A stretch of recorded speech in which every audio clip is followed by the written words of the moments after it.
जय हिंद फ्रेंड्स। तो first of all कुछ नए बच्चों को मैं थोड़ा सा इंट्रोड्यूस कर देती हूँ आज के सेशन से। तो बेसिकली आज के सेशन में हम है ना कुछ बातों में कुछ कॉन्सेप्ट सीखने की और कुछ कुछ चीजों को समझने की, याद करने की कोशिश करते हैं, है ना। तो आज का सेशन हमारा कुछ 108 पेज नंबर पर है। आज का सेशन हमारा बुद्धि के सिद्धांतों पे। आज के सेशन में हम 4 से 5 सिद्धांत देखने वाले हैं। एक तत्व का, 2 तत्व का, 3 तत्व का, बहुतत्व का और फिर वर्णन का। बहुत ही इजी सिद्धांत है, मुश्किल से 2 मिनट भी नहीं लगेंगे इसको समझने में। एक तत्व का विलेन दिया, 2 तत्व का स्पेयरमैन ने, 3 तत्व का वापिस स्पेयरमैन ने, बहुतत्व का थॉर्नडाइक ने, और वर्णन के द्वारा दिया जाता है कुछ वर्णन का सिद्धांत है बेसिकली। और ये बुद्धि को 3 भागों में बांटती है। ओके, तो इस तरीके से हम कुछ 5 सिद्धांत देखने वाले हैं। क्लियर हो गए ना 5 सिद्धांत अभी फर्स्ट में, है ना। इंट्रोडक्शन के साथ ही हमारे 5 सिद्धांत क्लियर हो गए। तो थोड़ा सा मैं आपको बता दूं कि हम पढ़ते हैं, जो नए बच्चे जो उनको थोड़ा सा इंट्रोड्यूस कर देते, बाकी तो आप सब जानते ही है ना। तो इस वाले सेशन में हम बातों में कुछ कॉन्सेप्ट को सीखने की और चीजों को याद करने की कोशिश करते हैं, बिल्कुल सहज तरीके से, और चीजों को आत्मसात कर पाए ये कोशिश हमारी रहती है। ठीक है, तो आज के इस सेशन में हम देखने वाले हैं धीरज दाबे की बुक का पेज नंबर कुछ 138 यानी 138 है।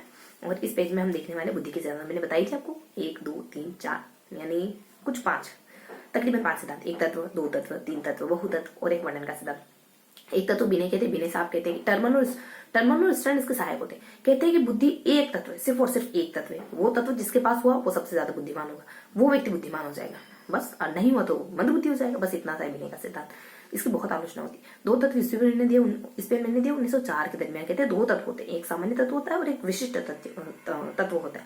सामान्य तत्व सब में पाया जाता है, विशिष्ट तत्व जो मेहनत करके अचीव करते हैं ना उसमें पाया जाता है। ये में जन्मजात नहीं मिलता। जनरल तत्व जन्मजात मिलता है, आपको थोड़ी बुद्धि तो भगवान देते हैं, उसको आगे बढ़ाना, अनुभव लेना, ये हमारे हाथ में होता है, जिसको हम विशिष्ट बुद्धि कहते हैं। इन दोनों में बेसिक जो जनरल बुद्धि ना उसको हम मानसिक ऊर्जा के नाम से जानते हैं। इन दोनों में बेसिक अंतर होते हैं। जो सामान्य बुद्धि होती है जन्म से आपके साथ होती है, हर बच्चे के साथ, जन्म से हर बच्चे के साथ होती है, साधारण सी होती है, बहुत ज्यादा स्थिर रहती है, लेकिन सारे कामों में इस्तेमाल होती है। और जस्ट इसके अपोजिट हो जाती है। जो सारे पॉइंट बताए ना, इनको अगर जस्ट थोड़ा सा रिवर्स कर दोगे तो ये हमारी विशिष्ट बुद्धि हो जाएगी। उसके बाद 3 तत्व। स्पेयरमैन को ही लगा थोड़े समय के बाद कि 3 तत्व होते हैं बुद्धि में। इन्होंने 1911 में संशोधन करा 8 सालों के बाद, और कहा 3 तत्व होते हैं जो इन दोनों का मिला जुला रूप है।